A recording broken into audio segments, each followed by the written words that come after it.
Welcome to my channel, Sweet Smiley. Today we are making chocolate stuffed butter cookies.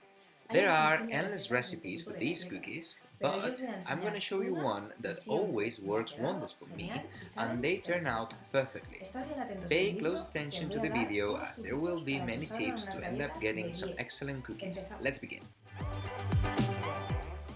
For our cookies we'll need 500 grams of wheat flour, 250 grams of salt-free butter, 125 grams of icing sugar, 90 milliliters of whole milk, vanilla extract, and a pinch of salt, 1 gram approximately. It is very important for our cookies to be perfect that all the ingredients are at room temperature. In addition, we'll need the following tools and materials: a deep bowl to mix the ingredients in, a strainer to sift the dry ingredients, spatulas, cookie cutters, baking paper, a rolling pin, and a pizza, either electric or manual.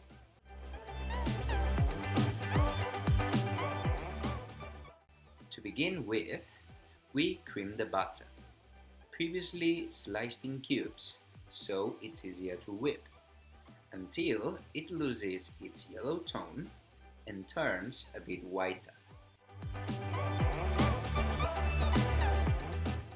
Then we add the icing sugar, sifting it so we don't get any lumps.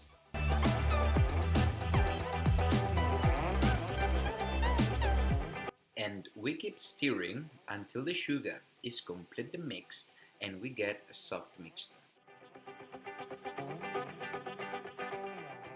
Now we add a pinch of salt to enhance the flavor and we mix it up well. If the butter we use is salted, we don't need to add any salt to the recipe. I always use salt-free butter. I prefer so as it helps controlling the amount of salt of the recipe. In another bowl, we sift all the flour. Those of you who are using powdered vanilla, add it to the flour. Mix it with a beater. Once the flour is sifted, we save it for later use. As I have liquid vanilla extract, I pour it in the milk and stir it a bit with a spoon to properly dissolve it. We add the milk and the flour alternatively to our mixture of butter, sugar and salt. I usually split them in 3 parts so the ingredients mix up well and the dough doesn't harden. We have to avoid it getting gritty. We whip at low speed while we add the flour and milk. If we whipped at high speed, the gluten of the flour would develop and the cookies would harden. Once all our ingredients are appropriately mixed up, we get the mixture out of the bowl with the help of a spatula, and we split it in 2 equal chunks.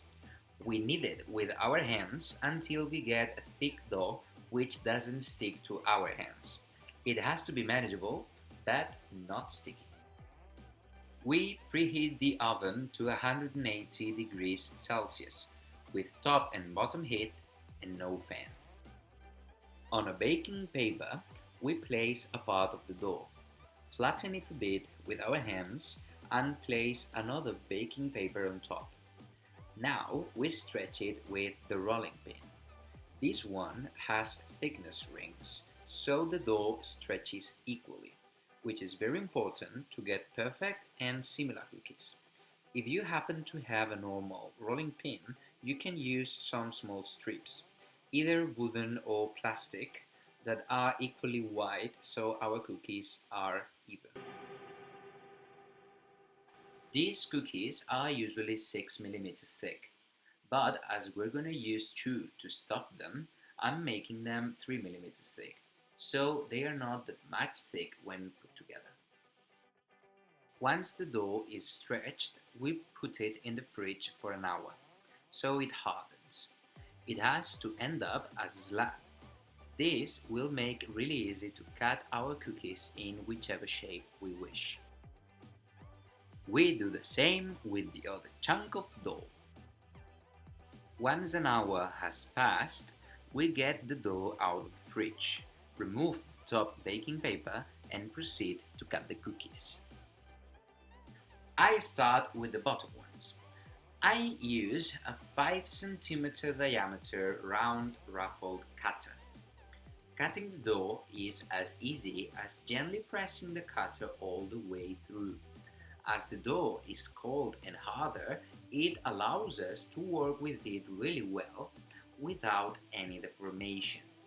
We remove the excess of dough. We prepare a tray with baking paper. It's very important for the tray to be cool, otherwise it will pass the heat on the cookies, and once in the oven, they will deform and get lumps. If we notice the dough getting softer, we must introduce it into the fridge for another 20 minutes to avoid the cookies from breaking or deforming. We place the cookies one by one on the tray, somewhat distanced from one another, as when baking, the dough expands. We bake the cookies for 10 minutes, though that will vary depending on the size of the cookies. Nevertheless, you'll know they are ready when the edges brown. It is very important to bake cookies of the same size all together each time, otherwise the smaller ones will overcook and the bigger remain raw. Once baked, we let the cookies cool down for 10 minutes on the same tray, as they will still be too soft and we can deform them upon touching. After 10 minutes, we place them on a grill so they cool down completely. We get the other half of the dough and we cut it exactly the same way as the other, but we will remove the center of each cookie with a heart-shaped cutter. We put aside the excess of dough while we place the cookies on a tray with baking paper. We bake again for 8 minutes now, or until the edges brown. With whatever dough we have left from cutting the cookies, we knead it and repeat the whole process until we have no dough left. With this recipe, we should get 40 cookies, all depending on the cutter size. And as we are stuffing them, kneading a cookie on the bottom and another on top, we get a total of 20 stuffed cookies. Once the cookies are completely cold, let's prepare the stuffing. To do so, I'm using plain white and milk chocolate. We put each of them in a bowl and melt it in the microwave. Once melted, we put some of it on the center of the bottom cookie. It's important not to put too much of it, as it will overflow the edges when placing the top cookie and it won't look as neat.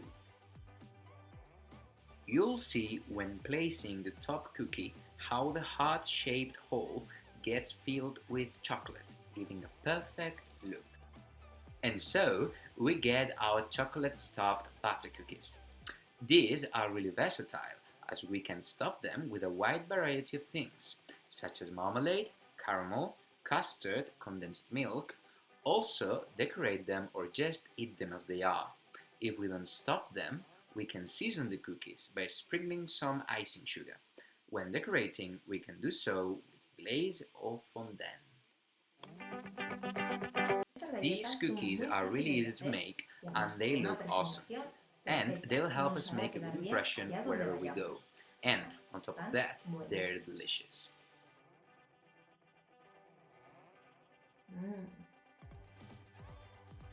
I hope you liked today's recipe. Every Wednesday, we will bring you a new recipe for you to make at home.